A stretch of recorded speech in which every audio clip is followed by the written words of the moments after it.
El gaucho insufrible, Roberto Bolaño.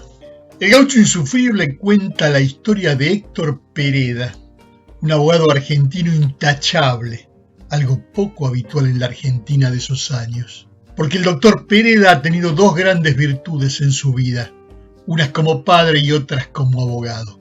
Sus hijos, el Bebe y la Cuca Pereda, lo tuvieron de pequeños como padre y madre porque el abogado quedó viudo muy temprano y se negó a darles una madrastra a sus hijos. El Poder Judicial le dio dinero y más amistades que enemigos, pero no quiso ser diputado y prefirió ser juez en Comodoro Pi. Cuando Pereda se retiró de la vida pública, comenzó a ejercer una metódica vida.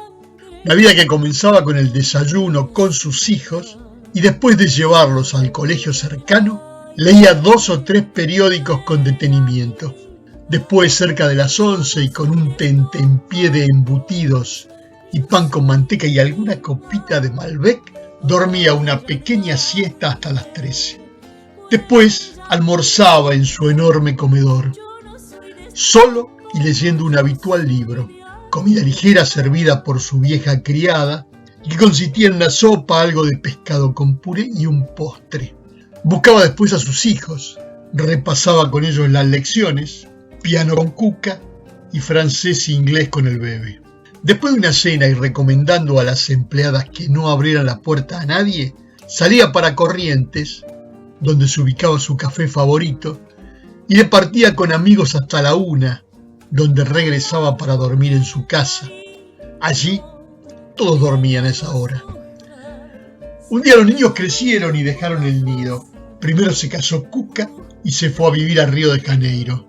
Luego el Bebe, ya un triunfador en la literatura, decidió que debía pasar un tiempo en Estados Unidos. Hubo en su momento una señora Pereda, que de soltera tuvo el apellido Hirschman y que falleció joven y dejó al joven abogado viudo y siendo el soltero deseado de su época de gloria. La soledad de Pereda se incrementa cuando el Bebe, su hijo menor, decide marcharse a Estados Unidos. En su soledad y para matar el tiempo decide dedicarse a ordenar su amplia biblioteca. Cuando Bebe regresa, al verlo tan avejentado, decide llevarlo a sus reuniones y cafés literarios, en donde Pereda se siente un bicho extraño, pues, para él, los mejores escritores de Argentina eran Borges y su hijo. Todo lo que se añadiera al respecto sobraba. Pero si bien la literatura no era uno de sus temas favoritos, cuando hablaban de política su cuerpo vibraba. Sus hábitos cambiaron desde el momento en que se sintió atraído por las tertulias. Se levantaba temprano y en su biblioteca buscaba algo que no sabía qué era. Se pasaba las mañanas leyendo. Incluso sus hábitos higiénicos cambiaron. Es más, un día se fue a leer el periódico a un parque sin ponerse la consabida corbata. Hasta que un día, Pereda se levantó y tuvo la certidumbre de que algo ocurría en la Argentina. Almorzó con un par de amigos y no paraba de reírse como loco. Le preguntaron qué le hacía tanta gracia y Pereda sentenció: Buenos Aires se hunde. Y tal como dijo sucedió y comenzó el caos en la ciudad. Participó en los cacerolazos y las protestas contra el corralito de Cavallo. Hasta que un día avisó que se iría a vivir a la Estancia del Sur. Subió a un tren y en un viaje monótono fue cruzando la pampa. Luego el tren empezó a rodar por la pampa y el abogado juntó la frente al cristal frío de la ventana y mirando trotar conejos corriendo el tren se quedó dormido. Cuando despertó, observó por la ventana que la pampa estaba plagada de conejos. En Capitán Jourdan se bajó para tomar camino hacia su estancia llamada Álamo Negro. Mientras estaba sentado en la estación, recordó el cuento de Borges, El Sur, y sus ojos se llenaron de lágrimas. El viaje en tren fue largo y monótono, rodando por la pampa con la nariz en el vidrio frío. Lo recibió en Capitán Jourdan un señor vestido con un uniforme de ferrocarrilero. Le preguntó qué hacía por allí y él respondió que era el dueño de la estancia Álamo Negro.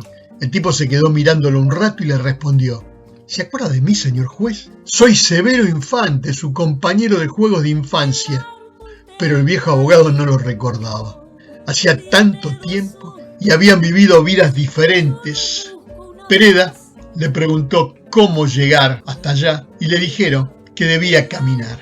Eran solo 2000 metros y cuando llegó miró hacia esa casa que estaba en ruinas. La noche era fría y necesitaba encender una fogata, pero había poca leña, así que cansado arrebujó su cabeza en la maleta y se durmió. Se despertó con las primeras luces del alba. Desayunó lo que le quedaba en la bolsita y comenzó a revisar el pozo de agua que todavía funcionaba. Pero no había balde ni cuerda, por eso decidió llegarse al pueblo. La caminata larga le sentó bien, los conejos pasaban a su lado y parecían haber desalojado a las vacas de la zona. Cuando entró al pueblo polvoriento lo encontró abandonado. Preguntó por la única ferretería, la de un indio devenido en comerciante que le vendió toda su existencia de soga. 40 metros que Pereda anotó en su cuenta, preguntando ¿dónde venden caballos en este pueblo?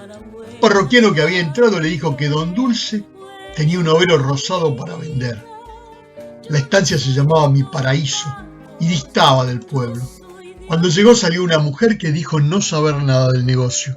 El abogado se acomodó en el aljibe para esperar al gaucho dueño de los caballos. Cuando llegó Don Dulce, le vendió un animal que ya no usaba, porque él estaba viajando en un jeep, y lo invitó a comer. Allí conoció Pereda las delicias de un buen conejo, y ese animal, caballo fiel y brioso, que fue bautizado como José Bianco.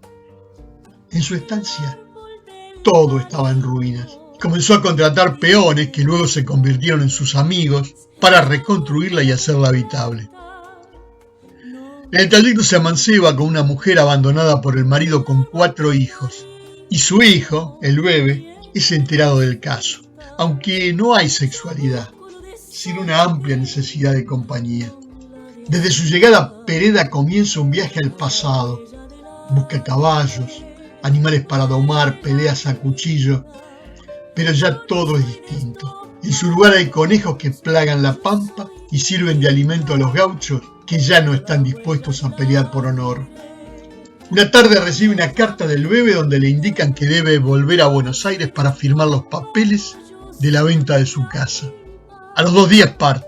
Una vez en Buenos Aires decide ir a buscar a su hijo al café donde se reúnen los escritores.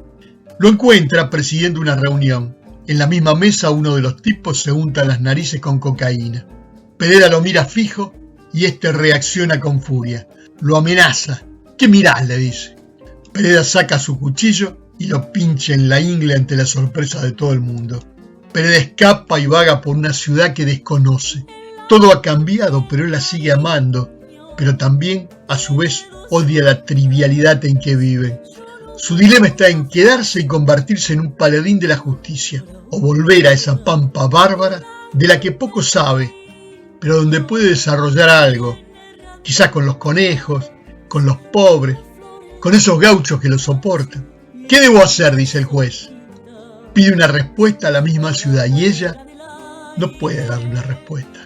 Por eso, con las primeras luces del día, Pereda regresa a la pampa para cumplir con su destino.